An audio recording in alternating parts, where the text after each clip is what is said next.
नमस्कार दोस्तों, मैं आपका दोस्त कमल एक बार फिर हाजिर हूँ एक नई रहस्यमय विषय के साथ। दोस्तों, आज हम बात करने वाले हैं कैलाश पर्वत और उससे जुड़े रहस्यों के बारे में।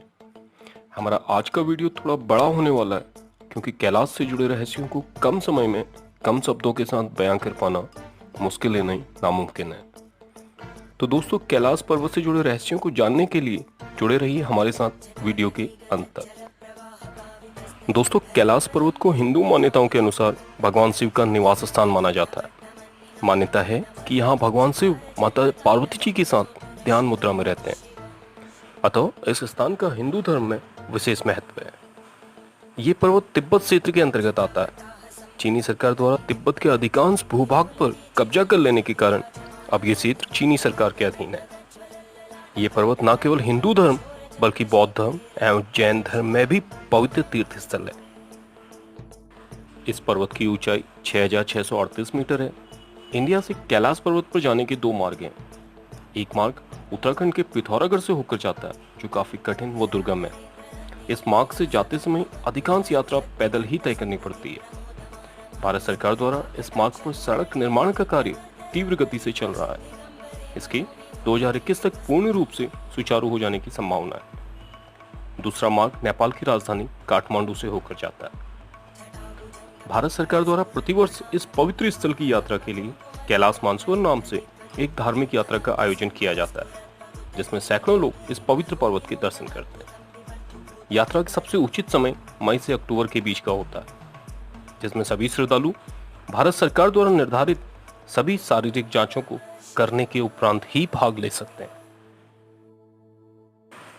इस यात्रा के मार्ग में पड़ने वाला पहला रहस्य प्रकृति द्वारा निर्मित ओम की आकृति है, जो बर्फ के पिघलने पर स्वतः अमरनाथ की तरह बर्फ से पर्वत की चोटी पर उभर आती है। इस यात्रा पर जाने वाले सभी श्रद्धालु इस पर्वत को प्रणाम कर आगे की यात्रा करते हैं। पुराणों के अनुसार पूरी दुनिया में 7 स्थानों पर ओम की आकृति प्राकृतिक रूप से बनती है, जिनमें से केवल एक यही स्थान है जो ज्ञात है, बाकी अभी भी रहस्य बने हुए हैं। कैलाश पर्वत से 400 किलोमीटर की दूरी पर 2 झील हैं, जिन्हें कैलाश मानसरोवर झील और राक्षस झील के नाम से जाना जाता है।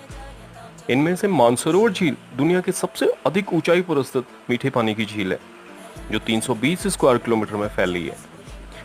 सूर्य का आकार होने के कारण इसे सकारात्मक ऊर्जा का प्रतीक भी कहा जाता है। दूसरी झील जो चांद के आकार की है, इसे राक्षस झील कहा जाता है। मान्यता है कि इसी स्थान पर रावण ने भगवान शिव की घोर तपस्या की थी, इसलिए इसे रावण झील भी कहा जाता है। ये 225 स्क्वायर किलोमीटर में फैली हुई खारे पानी की झील है। ये दोनों झीलें भौगोलिक तौर पर इतने पास होने के बाद भी अपने आप में विभिन्नताएं समेटे हुए हैं। जहां एक ओर मानसरोवर झील जीवन का पर्याय है, तो वहीं दूसरी ओर राक्षस झील में कोई भी जीवित प्राणी नहीं है। यह आज भी वैज्ञानिकों के लिए एक रहस्य बना हुआ है कि इतने पास रहते हुए भी इन दोनों झीलों में इतनी विभिन्नताएं क्यों और कैसे हैं। मानसरोवर झील के संबंध में कहा जाता है कि जब भगीरथ की कठोर तपस्या से प्रसन्न होकर शिवजी ने मां गंगा का वेग अपनी जटाओं में संभाला, तो उसी जल से इस झील की उत्पत्ति हुई। इस झील में डुबकी लगाने से सीधा रुद्रलोक की प्राप्ति होती है। इसके लिए ब्रह्म मुहूर्त का समय उपयुक्त माना गया है, जो सुबह 3 से 5 बजे का होता है। मान्यता है कि इस समय इस स्थान पर देवता भी स्नान करने आते हैं। पुराणों के अनुसार कैलाश से 400 किलोमीटर की दूरी पर क्षीर सागर है, जहां विष्णु भगवान माता लक्ष्मी के साथ निवास कर दुनिया का लालन पोषण करते हैं।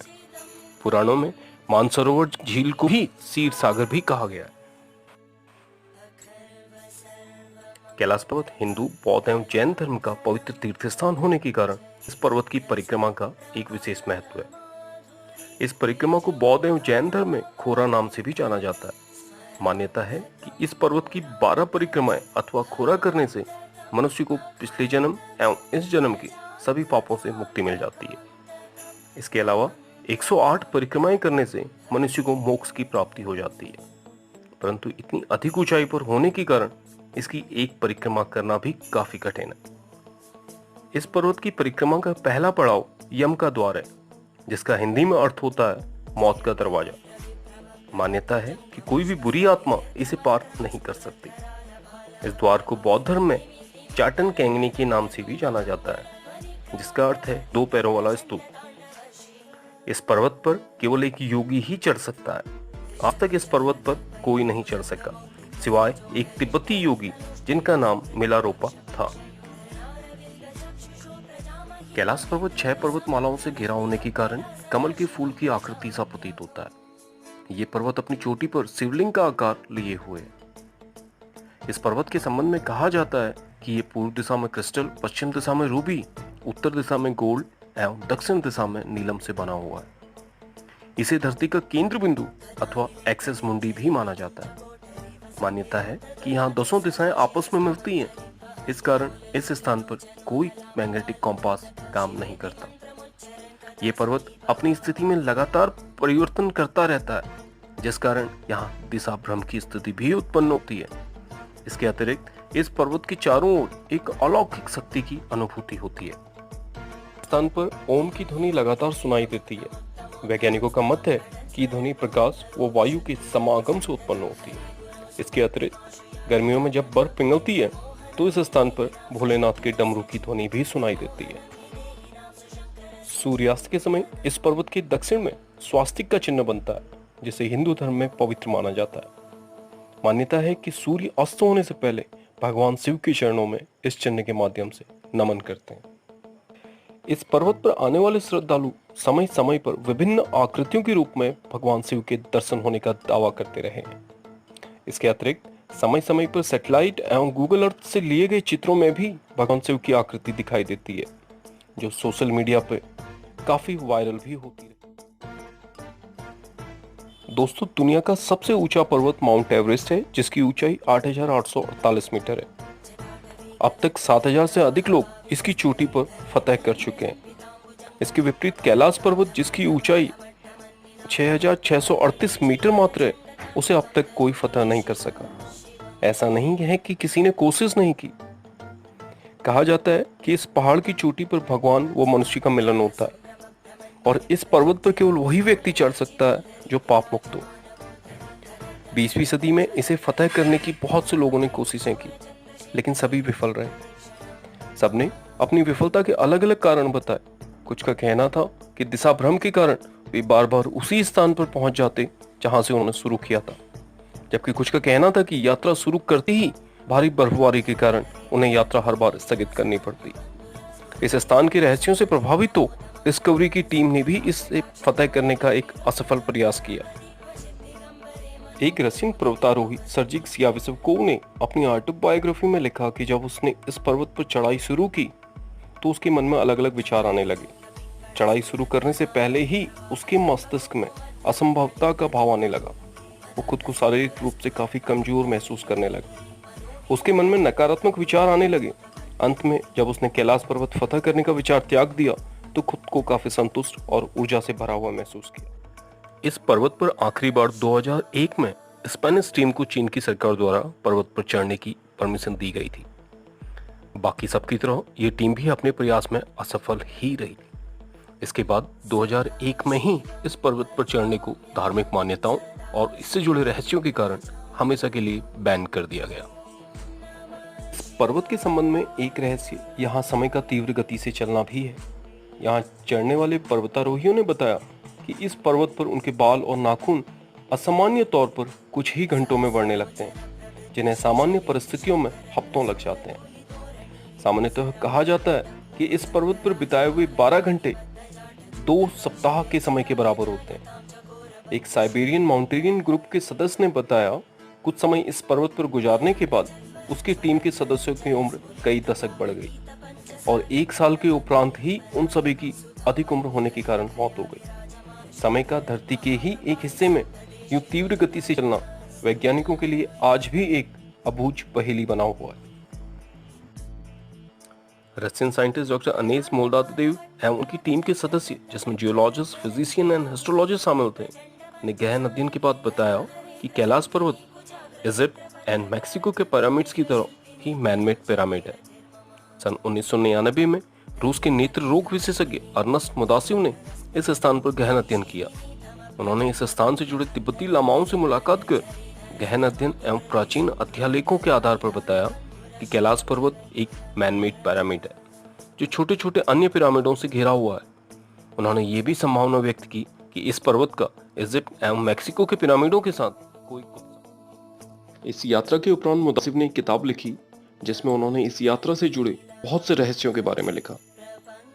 इस किताब में एक घटना का जिक्र करते हुए उन्होंने लिखा कि एक बार रात्रि के समय उन्हें बहुत तेज हवा चलने की आवाज सुनाई दी। अपने टेंट से बाहर आने पर उन्हें ऐसा लगा मानो पर्वत सांस ले रहा हो। एक और घटना का जिक्र करते हुए मुदासिब लिखते हैं कि एक बार उन्हें पहाड़ के अंदर एक पत्थर के गिरने की आवाज सुनाई दी। मुदासिब का मानना था कि कैलाश पर्वत अंदर से खोखला है, जहां एक पूरी उन्नत सभ्यता निवास करती है जो शायद खुद को बाहरी दुनिया से अलग रखना चाहती है। हिंदू एवं बौद्ध दोनों ही धर्मों में कैलाश पर्वत के पास एक दिव्य शहर होने की बात कही गई है, जिसे हिंदू पुराणों में कुबेर धर्म नगरी भी कहा गया है। जबकि कैलाश पर्वत के आसपास दूर दूर तक परिस्थितियां मानव जीवन के अनुकूल नहीं है। तो क्या ये शहर पर्वत के भीतर है? तिब्बत में कुछ लामाओं का कहना है कि ये स्थान सभी पवित्र आत्माओं का घर है। यहाँ उनके गुरु निवास करते हैं। पुराणों में भी कैलाश पर्वत पर सप्त ऋषियों के निवास करने की बात कही गई है। रशियन एंड जर्मन वैज्ञानिकों ने गहन अध्ययन के बाद ये मत दिया कि ये पर्वत अंदर से खोखला है, जहां एक उन्नत सभ्यता रहती है। कुछ वैज्ञानिकों का मत है कि हड़प्पा व मोहनजोदड़ो के समय की आर्य सभ्यता आज भी इस पर्वत के भीतर रहती है, जिसने खुद को सभी प्रकार की प्राकृतिक आपदाओं से सुरक्षित रखने के लिए यहाँ अपना निवास स्थान बनाया है। कैलाश पर्वत के चारों ओर हाई न्यूक्लियर रेडिएशन का होना भी किसी अचंभे से कम नहीं है। इस रेडिएशन का केंद्र बिंदु भी कैलाश पर्वत ही है। ये रेडिएशन उन्नत सभ्यता के इस पर्वत पर निवास करने के तर्क को भी बल देता है। ये सभ्यता की ऊर्जा संबंधी जरूरतों को न्यूक्लियर एनर्जी से पूरा करने की बात करता है। अगर ऐसा नहीं है तो हजारों सालों में इतना हाई रेडिएशन कैसे संभव है? सच जो भी हो, रहस्य अभी भी बरकरार है। इस पर्वत से जुड़ा एक अन्य रहस्य रात्रि के समय पर्वत की चोटी से मानसरोवर में जाती ज्योति है।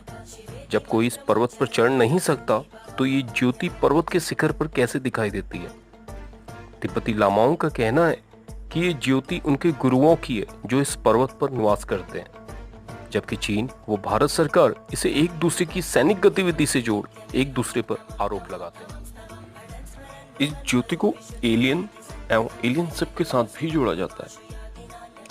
कैलाश पर्वत, नॉर्थ पोल, इंग्लैंड के स्टोनहेंज, इजिप्ट के गिजा पिरामिड, यूएसए के डेविल्स टावर, नॉर्थ अटलांटिक के बारामुडा ट्रायंगल, ईस्टर आइलैंड के अति मानव मूर्तियां और एल सल्वाडोर के ताजुमल रुइंस के बीच एक विचित्र संबंध है, जिसका पता सन 2003 में म्यूनिक यूनिवर्सिटी के नोबेल प्राइज विनर प्रोफेसर के फिजलमैन की तिब्बतन इंटरनेशनल साइंटिफिक एक्सपीडिशन में दिए गए इंटरव्यू से पता चलता है।